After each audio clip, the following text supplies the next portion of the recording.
मुझे इंतजामिया की जानिब से मीठे लॉलीपॉप दिए गए। मुझे कहा गया कि आप इत्मीनान का खुदा का वास्ता आप थोड़ा सा सहारा करें।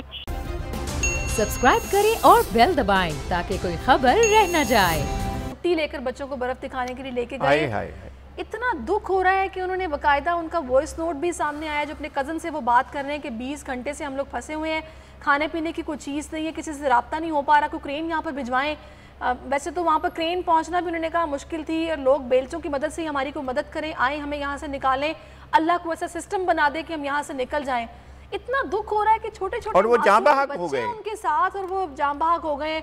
और मैं तो ये सोच रही हूँ कि पता नहीं क्या उस वक्त माहौल क्या होगा, पता नहीं बच्चों की पहले हालत बिगड़ी या क्या हुआ क्या नहीं हुआ, पता नहीं किस कर्ब से गुजरे होंगे। बहुत, मैं कहता हूँ हर इंसान की जो बेबसी की मौत होती है ना, किसी को हार्ट अटैक हुआ वो फौत हुआ, वो भी बहुत दुख की बात होती है। अगर किसी का ब्रेन हैमरेज होता है वो फौत हो जाता है। अगर कोई बीमारी से फौत हो रहा है तो अल्लाह से मांग रहा होता है, अल्लाह ताला मेरी मुश्किल आसान कर दे। लेकिन एक ऐसा आदमी जिसके सामने होप नहीं है, उम्मीद नहीं है, ये कैसे बर्फ़ का तूफ़ान छटेगा, ये कैसे बर्फ़ को हटाया जाएगा, कैसे हम इस गाड़ी से बाहर आएंगे, कैसे हमें ज़िंदगी मिलेगी। और वो जो पेट्रोल होता है वो तक जम जाता है, गाड़ी स्टार्ट नहीं रह पाती है, तो पूरी की पूरी गाड़ी ही यख बस्ता हो जाती है और उसके अंदर जो है अमवात होती हैं।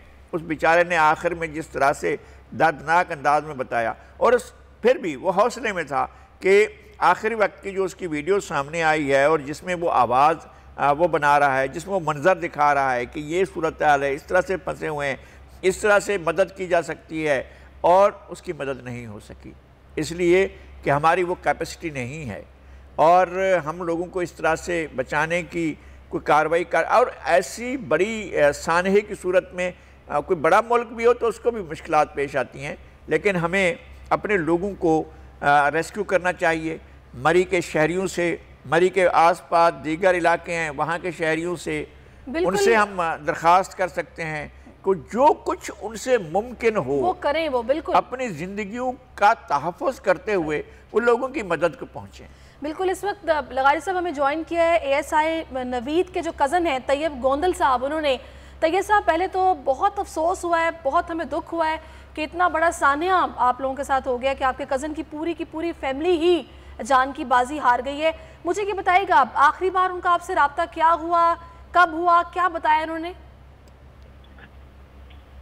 मैडम ऐसा है, एक साथ हम लोग 6 बजे उनके साथ मेरा रब्ता हुआ था, शाम को 6 बजे जी। और आपको बताऊं कि शाम को 6 बजे उनसे मेरा रब्ता हुआ था और मैं भी वहाँ पे अपने 4 दोस्तों के साथ वहाँ पे मौजूद था और मुझसे वो तकरीबन 1.5 किलोमीटर की दूरी पे मौजूद थे। और उस वक्त सिचुएशन ये थी कि 30 सेकंड में अगर आप ओपन आसमान के नीचे खड़े हो तो आपके 30 सेकंड में जो कपड़े हैं वो बर्फ से बिल्कुल वाइट होंगे।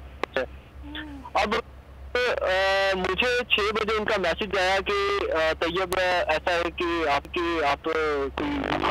कोई तरीक़ेकार करें, किसी को कोई कुछ कहे। मैं उस टाइम ये पिछले 8 घंटे से फंसे हुए थे और मुझसे उन्होंने शाम को रब्ता किया। सही।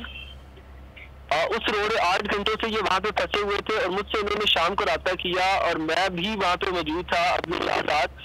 और फिर मैंने इनको फ़ोन पे मैंने इनको बताया कि भाई मैं आपकी जो ये न्यूज़ है वो बना के चला रहा हूँ। और बेसिकली हम लोग गाड़ी पे नहीं थे, हम लोग अपनी गाड़ी पे नहीं थी, उनके साथ फैमिली थी, उनके साथ जो है वो उनके 3 बच्चे थे, उनकी 3 बेटियां थी, एक उनका बेटा था, एक उनकी जो बहन की बेटी थी और एक उनके भाई का बेटा था। तो वो क्या हुआ, उन्होंने मुझे कहा कि आपको न्यूज़ वगैरह बना के चलाएं। तो मैंने सोशल मीडिया पे CPO रावलपिंडी को मैंने सेंड किया, मैंने CTO को सेंड किया, मैंने कमिश्नर को सेंड किया, मैंने प्राइम मिनिस्टर को सेंड किया, मैंने वजीर दाखिला, मैंने इंटीरियर मिनिस्टर ये जो फवाद चौधरी साहब उनको मैंने भेजी। मैंने कहा खुदा का वास्ता कुछ करें, खुदा का वास्ता। अच्छा, उन्होंने मुझे लाइव लोकेशन भेजी, मैंने सोशल मीडिया पे वायरल की, मैंने ग्रुप्स में चलाई, मैंने बहुत सारी जगह पे मैंने की, मैंने लोगों के तरले किए। मुझे इंतजामिया की जानिब से मीठे लॉलीपॉप दिए गए। मुझे कहा गया कि आप इत्मीनान का खुदा का वास्ता आप थोड़ा सा सहारा करें, हम लोग काम कर रहे हैं। ठीक है, काम कर रहे हैं। अगर मैं नवीद साहब से भी फोन पे कोऑर्डिनेशन था, रात को तकरीबन 4 बजे तक मेरी उनसे बात होती रही है। नवीद भाई ने मुझे कहा है कि ना ये क्रेन नजर आ रही है, ना यहाँ पे बंदा नजर आ रहा है। और मुझे बस यहाँ से निकालो, खुदा का वास्ता मुझे निकालो यहाँ से। अब मैं ये कहता हूँ कि अल्लाह की कसम, मुझे अगर पहले पता होता तो मैं खुद जाके मैं पैदल उनको ले आता। अगर मुझे पता होता कि इंतजामिया इतनी नाअहल है हमारी, तो मैं उनको पैदल जाके नहीं। लेकिन तैयब, जब आपसे उन्होंने रात के 4 बजे तक कांटेक्ट में थे और 6 बजे पहले कांटेक्ट किया था, इतने टाइम में तो आपको अंदाजा हो जाना चाहिए था कि भाई ये कुछ नहीं हो रहा, मुझे ही कुछ ना कुछ करना पड़ेगा। तो आपने अपने तक कुछ करने की कोशिश की? मैडम ऐसा है कि हम लोग भी वहां पर, जब मेरे साथ उन्होंने राब्ता किया, उस वक्त हमारी कंडीशन भी बर्फ में, हम बिल्कुल भीग चुके थे, मुकम्मल जो गीले थे हम। और हम लोग लोकल ट्रांसपोर्ट पे गए हुए थे। मैं अपने 4 दोस्तों के साथ लोकल ट्रांसपोर्ट पे जो है वो मरी में गया था, और मुझसे रोड पे तकरीबन 1.5 किलोमीटर की दूरी पे थे। और अगर मुझसे उन्होंने 6 बजे राब्ता किया। तैयब, हमारे पास वो वीडियो है, हम उसकी विजुअल है नवीद की, हम वो चाहेंगे कि वो भी हम सुन लें। दिखा रहे हैं कि कितनी शदीद बर्फबारी हो रही है और इतनी देर से वो फंसे हुए हैं। तैयब हमारे साथ है। तैयब, जब 4 बजे आखिरी बार आपका उनसे राब्ता हुआ, जब उन्होंने आपको बोला कि खुदा के लिए मुझे यहाँ से निकालो, उसके बाद आपने क्या किया?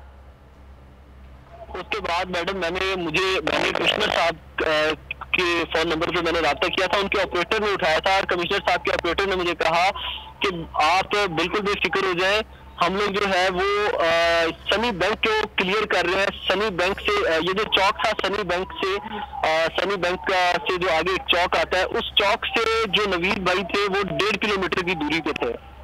अगर वो चौक ये ओपन करवा देते या अपनी कोई फोर्सेस भेज देते या कोई अमला उस मेरी कॉल को सीरियस लिया जाता, तो वहां पे फौरी तौर पे उन अगर लोगों की गाड़ियों को अगर आप लोग इंतजामिया ना निकाल सकते, तो जो गाड़ियों के बीच में जो लोग मौजूद थे उन फैमिलीज को कवर किया जा सकता था, उन फैमिलीज को निकाला जा सकता था।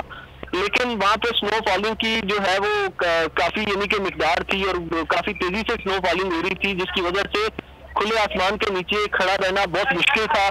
और जब उन्होंने आखिरी टाइम मुझे कॉल किया तो मैंने उनकी वो रिकॉर्डिंग नवीद भाई को सेंड की, लेकिन उन्होंने वो लास्ट रिकॉर्डिंग मेरी सुनी नहीं। उनकी गाड़ी में कहीं आंख लग गई, कहीं वो सो गए ना, तो एयर क्रॉसिंग का बीच में कोई सीन नहीं था। गाड़ी के बीच